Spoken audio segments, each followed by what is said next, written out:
joining me on stage, Bob Richards, the founder of Moon Express, and Andy Aldrin, the president.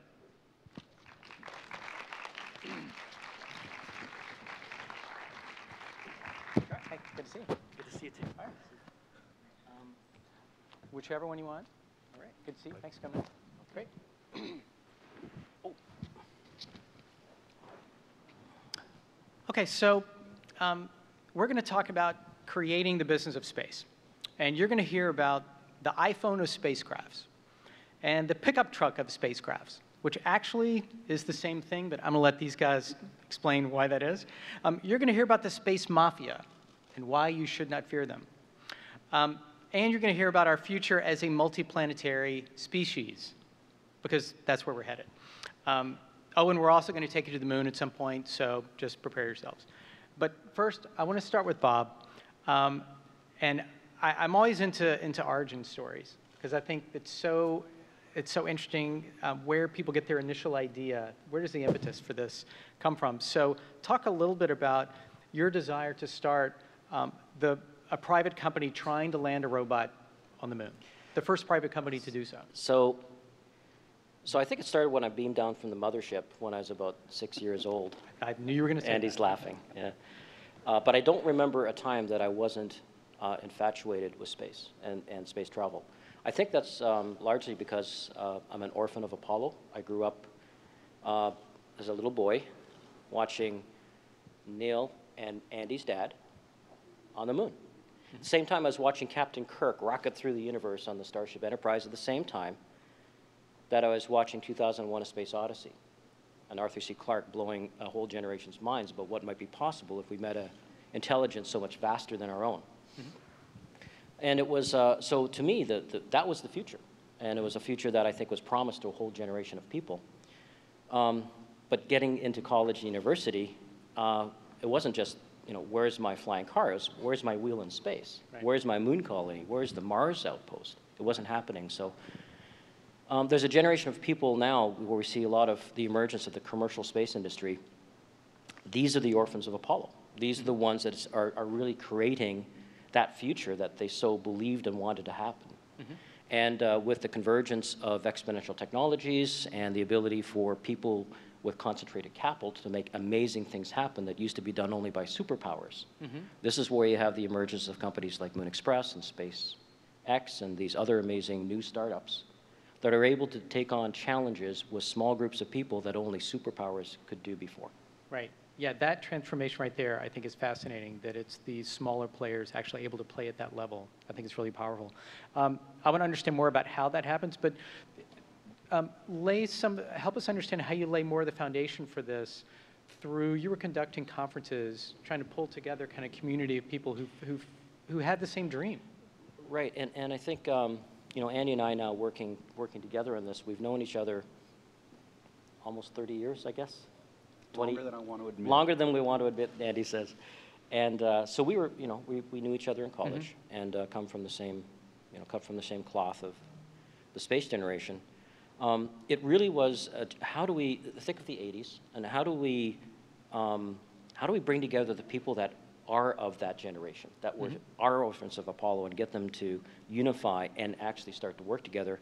I met a friend of mine who became my lifelong best friend, Peter Diamandis. We were college kids together, and he was struck with the same passion, and so we started putting together student groups. The first one was called Students for the Exploration and Development of Space, because that's what we wanted to do.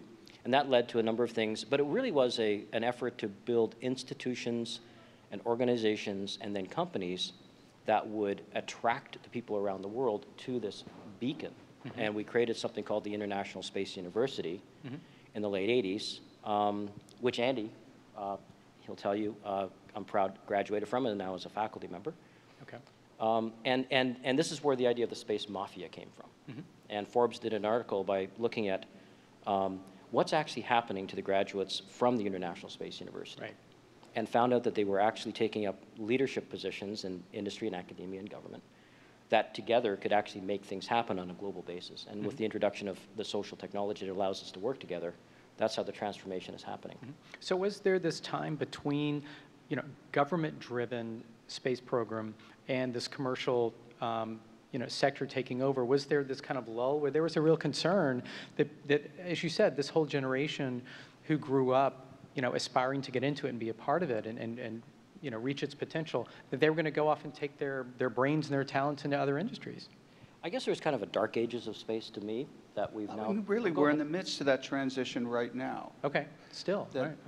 Very much so. I mean, let's see, it was probably 2005 was when we announced the Space Exploration Initiative, the Vision for Space Exploration.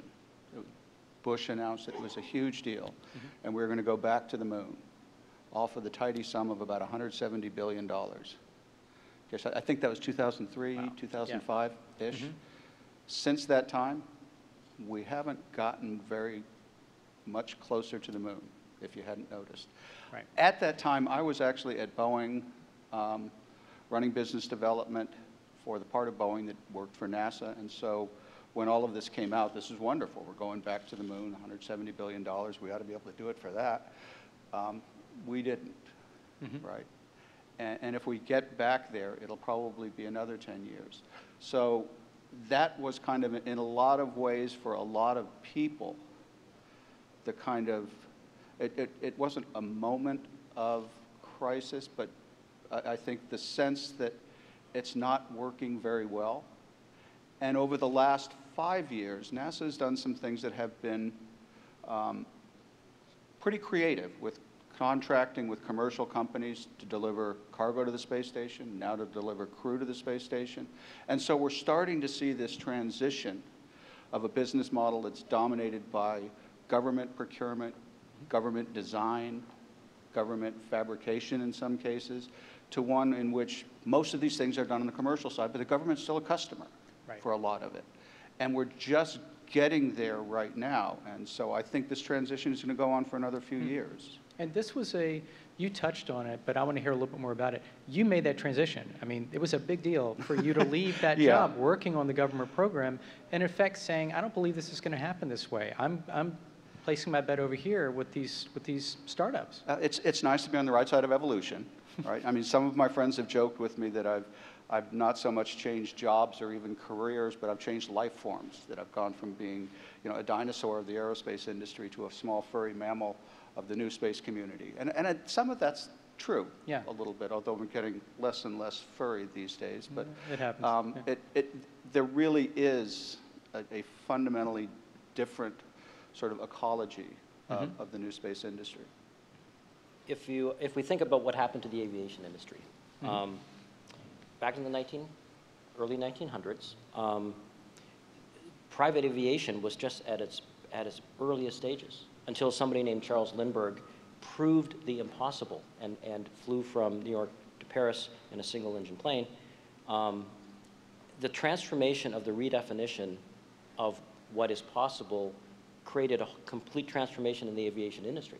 So the application rate of private licenses went up, 1,000 times. Right. And the government started to give contracts to private players to deliver the mail with the air. So the private aviation industry was born, and now we can all fly from New York to Paris for $500. That didn't happen in space. Right? 50 years after the space age began, it was still, you had to work for the government and fly in a $5 billion vehicle that you might get to do once or twice in your whole career. Could not have been a higher barrier for entry there. Yeah. It's that, and I think to some degree we're still looking for what the killer apps are in space, right? What is the compelling reason to be in space? There are lots of things that you can do in space in terms of communications, Earth observation, but I think there's still another step that needs to be taken in terms of what is it that's really the compelling reason to be in space. And one of the reasons that is sort of fundamental to what we're trying to do is that there are resources in space that are incredibly abundant and that can drive really the creation of a new space economy. If you don't have to take everything that you're bringing into space from the surface of the Earth, if you can get it off of the surface of the moon, it fundamentally changes the whole equation of what it costs to do things in space. Talk a little bit about the resources piece, because I do feel like you guys are essentially, you're doing a few things. You're developing the technology to pull it off, to basically make deliveries to the moon and come back. But you're also developing the business model for, okay, here's how you can make money to actually fund this.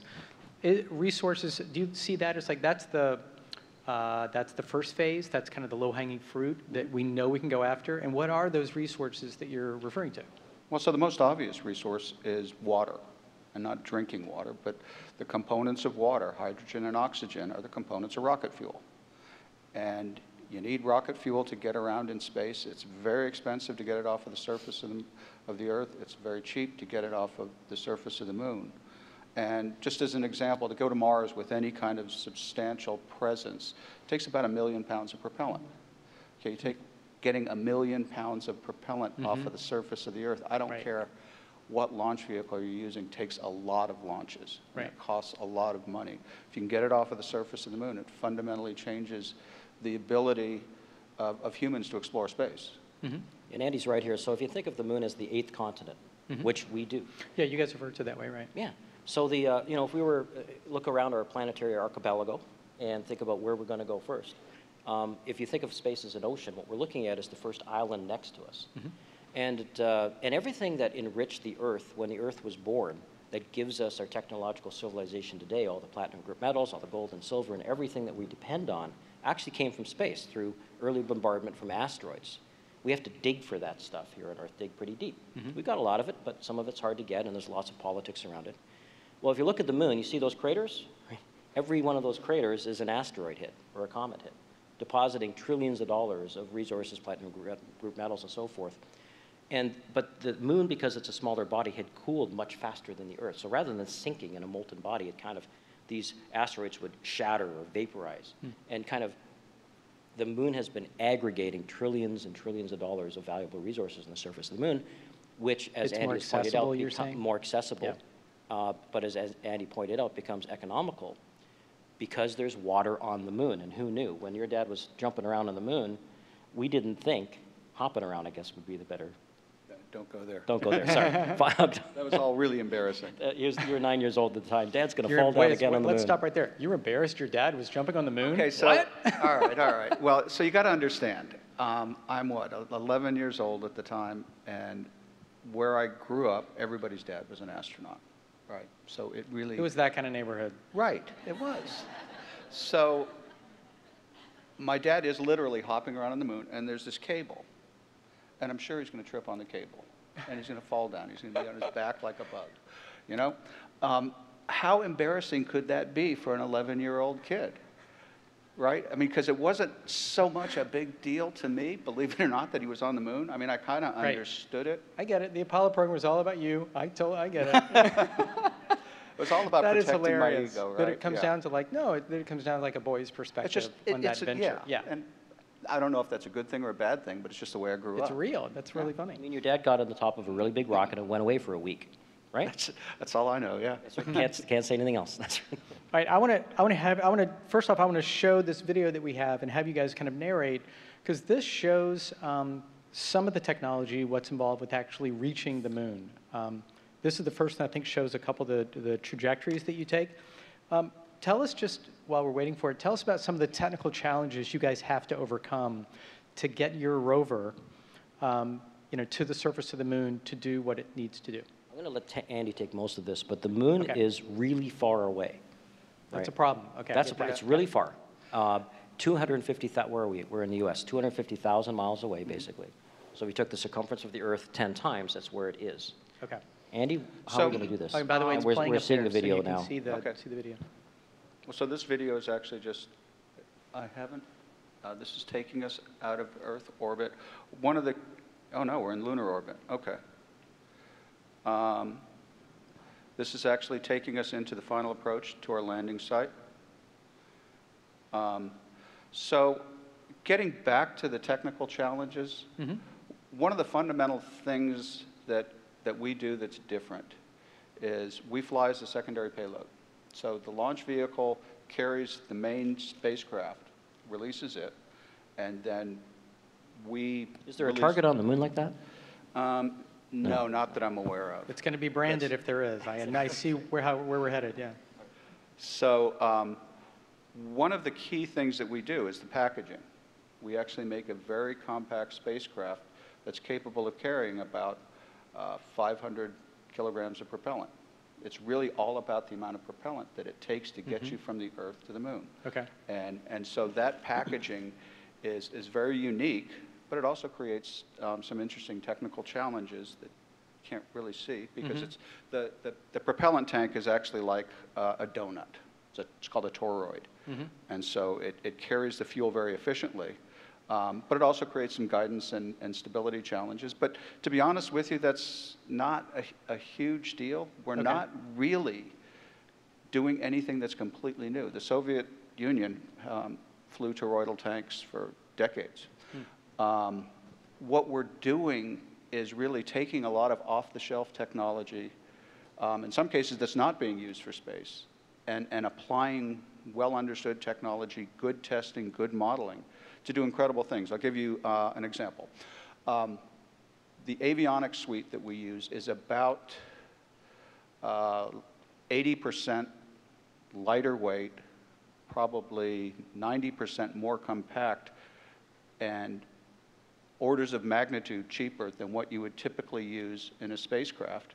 And we're using absolute state-of-the-art chips, but it's just a different way of putting things together. And so that kind of application of existing technology, just doing it a little bit smarter. Yeah, I was going to say, the ability to take things that are already available out there and piece them together and assemble it to go to the Moon, that's wild.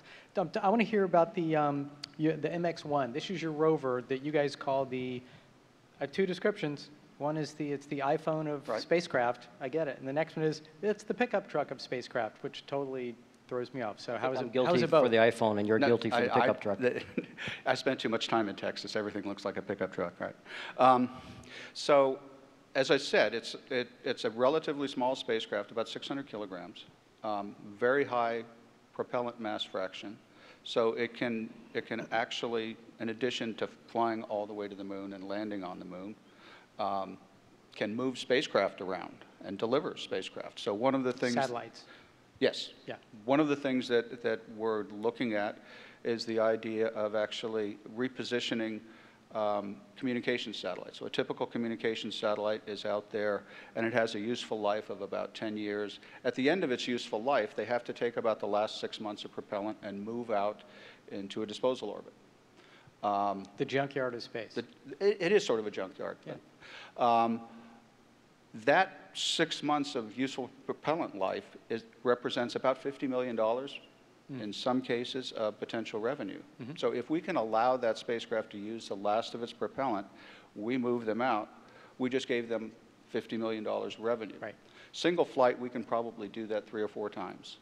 So one of our missions, which is going to be tens of millions of dollars, probably the lower end of that, can generate hundreds of millions of dollars of revenue. That's just there waiting to be done. It really is. I mean, that's the kind of sort of breakthrough business model that you look at. So we're fundamentally solving a transportation problem. Yeah. I mean, if you just look at it that way.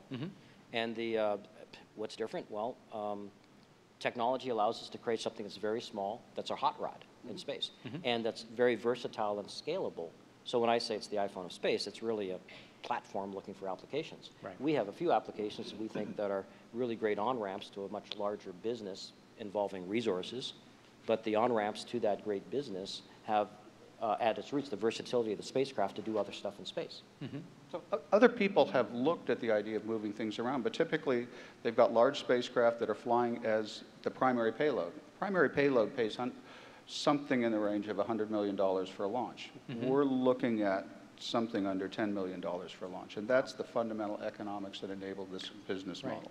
And the pickup truck comparison, that's another business, but, and I think, tell me if I understand right, that's picking up space junk, right? It's picking up things that are out there in space that need to be brought back because it's dangerous to be flying around space. It's very similar in a way to what I just talked about in repositioning spacecraft. Okay. So there are a lot of upper stages, for example, that have been left Upper in stage space. meaning that's the upper part stage that- of a launch vehicle, yeah. The upper stage of a launch vehicle is typically left in space. For most missions, it's in an orbit that decays and then it burns up. But for some number of missions, they're still out there. And every piece of large space junk, if it runs into another piece of even small space junk, can create thousands and thousands of small pieces of space junk. You wouldn't think that something that may weigh a gram or two is all that consequential. But if that gram or two is moving at 17,000 miles an hour, it can do a lot of damage. If you've seen the movie Gravity, you understand that, right? Yeah, it's not, technically it's not exactly correct, but that's sort of the idea, I guess. Metaphorically. So with the George Clooney works for Moon Express. It's good to know. That's Someday. good. So, but just also the pickup truck also delivers cargo places. Right. Right. So we've just signed a contract this week with NASA to deliver cargo to the moon. Thank you. That's cool, huh? So this is refreshing. People actually clap about NASA. That's good. but NASA's awesome, but it shouldn't be in the trucking business, right? If it should be doing the things that you should only do once to create human adventure and inspiration and move the boundary of humanity's presence beyond the moon and asteroid. But if it's got to be done more than once, it's probably a business opportunity. Right. So NASA has gone to private sector like SpaceX and Boeing and Orbital Sciences to deliver cargo and crew to the space station. So that's now given over. So this is the extension of the government buying services from the private sector now beyond Earth orbit to deliver stuff to the moon. We just have to find out who's going to sign for the packages when we get there. But we'll figure that part out. Yeah. I'm going to throw out one more question here, but I want to open it up to you guys if you have questions for Bob and Andy. I want to hear about again, thinking about what's making this possible, what's driving it, that it's not these governments, that it's, well, I guess in this case, that NASA's playing a role with like 30 million, I think you guys mentioned, but also that Google's playing a role through this Lunar X Prize. Talk a little bit about the importance of that. Because you guys are you're competing for that prize. Yeah, it used to be the giggle factor, now it's the Google factor, right? So Google has put up, well, Larry and Sergey have thinks it's important for the private sector to do something incredible, a moonshot, a literal moonshot, and redefine what's possible. So they put down a $30 million prize, which is managed by the X Prize Foundation. It's the successor to the Ansari X Prize. That Spaceship One flew this weekend 10 years ago and won that $10 million. So this $30 million is for the first private team to reach the moon with a robot, send back high-definition video and images, and travel 500 meters in some way. We're going to fly. Some people think you should crawl, but why crawl when you can fly? And that gives you a first prize of $20 million. The trick is it's going to cost you multiple times that to actually do it, but that's like every X Prize. So we have the difference, the delta in that is the business model. And the business model of Moon Express is to build a transportation system to the moon that starts small and scales from cargo to eventually people, and will open up the resources of the moon eventually for the benefit of every person on Earth and our future in space. That's the part about our being a multi-world species. Thank you. That's it. Do you have any questions for Bob and Andy? One over here. If we get a mic over here. I'm in agreement that... Hang on. You're in agreement. I'm in agreement that we all want to go to the moon, and it needs to be an outpost. That's just obvious. We must spread to that location, make things easier so we can go beyond. But I think what I would love to see, and I was so disappointed with rovers, is I want HD sound, especially on Mars. There's atmosphere. I want to be there. And I get slowly these images of low-res sort of valley that I have to look at one direction. I want us to be able to put on our virtual goggles and have you guys bring us those. I'd pay for that. And then I can walk around Can we there. take you up on that? Another source of revenue right here. Just because creating your business. business. And what's going to enable that is really, it's a question of the bandwidth, right? And so when we do, and with exponential technology, we won't have to depend on radio waves. We can go laser comm. Once we've got laser comm, we can deliver a completely visceral experience through our robotic emissaries and through the eyes of the robot. The ears of the robot won't work well on the moon, but it will be an immersive experience. And we will be able to see things, the vistas on the moon, that completely dwarf human experience, anything here on Earth. And things that your dad saw, you know, when we look at these craters, these pictures of the moon, there's no sense of scale or perspective. And when we're there, this will be a really cool place to experience with our robots and eventually ourselves. You know, the irony is that for the Mars Pathfinder mission, they came about this close to not having any cameras on those things. And Oh, you're kidding. Why put a camera? Who cares? well, the good news is NASA is starting to get it. They understand that people really, really dig this stuff. And so Well, we need they're to getting better at experience that. it. Yeah, you need to experience it for people to get behind it. I'm going to see if there's another question, but if we could roll that other video, because we promised you we were going to take you to the moon, so we're going to go to the moon while we're having another question. Do we have another question? There's that one looks in the middle. And this isn't, I know you said you want to go to the moon and hear the moon, but this is the closest we've got for now to the gentleman over here to the left. But the view is pretty great. So this is our video. This is actually this is not video. This is actually rendered three-dimensional image. So this is how much the detail that we actually know about the moon in 3 dimensions, thanks to the Lunar Reconnaissance Orbiter that's there, gives us this three-dimensional map of the moon. Right. And so we have our spacecraft avionics, as Andy's mentioned, sitting on our software developers' desks, and we have it in a holodeck where we're feeding it sensory perception that fools it into thinking it's around the moon. So we're landing on the moon. The spacecraft is landing on the moon. We're tricking it, hundreds of times every day. Right. Yeah. Yeah, so this video is actually generated as part of the simulation program of our actual landing profile. Okay, let's go to the last question over here. Yep. Can you talk a little bit about the space debris problem? And when you say you want to be able to move things to help solve that problem, so I'm coming from sort of a international place where it's really hard to do that. I mean, you have to have so much agreement between different companies and countries because everything out there is sovereign property, basically. Yeah. So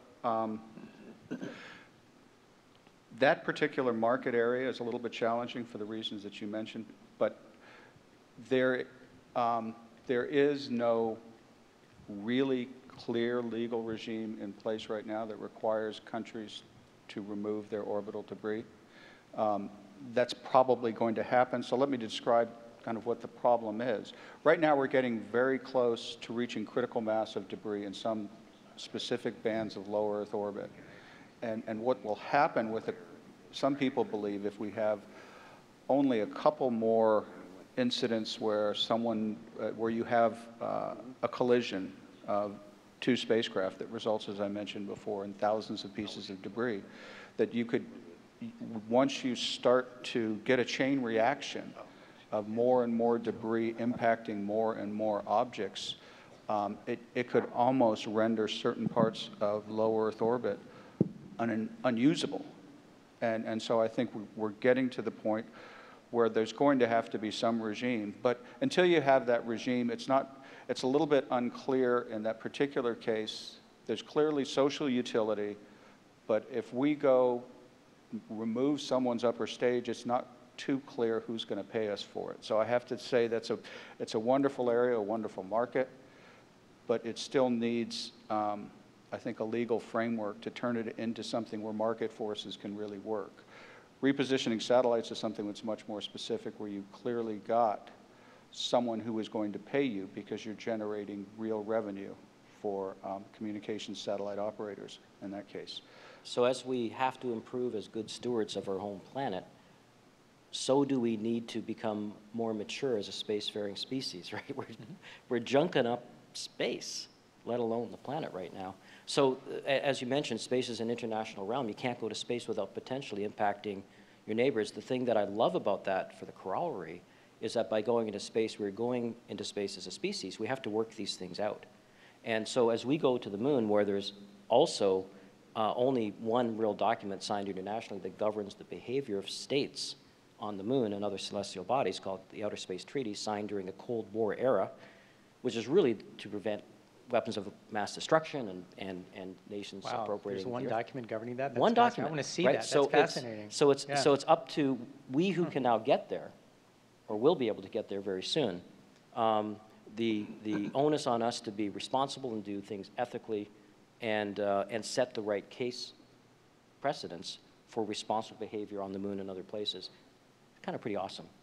Well, especially as you talk about it's the 8th continent, we don't have a great track record the way we go into unspoiled parts of the planet. With how we've handled the previous 7. We need to live up to And better how will behavior. history look back on us and the decisions we will make over the next Right. few years? Yeah, I mean, you could look at Antarctica as a little bit of an analog. Mhm. The difference is no one's really making money in Antarctica, Right. and we think you can actually make real money on the moon. So NASA actually put out a guideline because they know we're going. Guidelines to any spacefaring entity. They didn't even say humans. This applies to aliens too. How not to mess with our stuff on the moon. Well, let's just hope the aliens know how to read that document. Well, that's right. I'm not great. sure if they read English. That's hilarious. If they're smart enough to get to the moon from another planet, they're probably smart enough to figure out how to read. Well, they can use Google to translate it. So, That's right, yeah, Google. All right, we're going to leave it there. Andy, Bob, thanks so much for coming in and Thanks, everyone. stretching our brains on the topic. Thank you. Thanks, everyone. Great job. Yeah.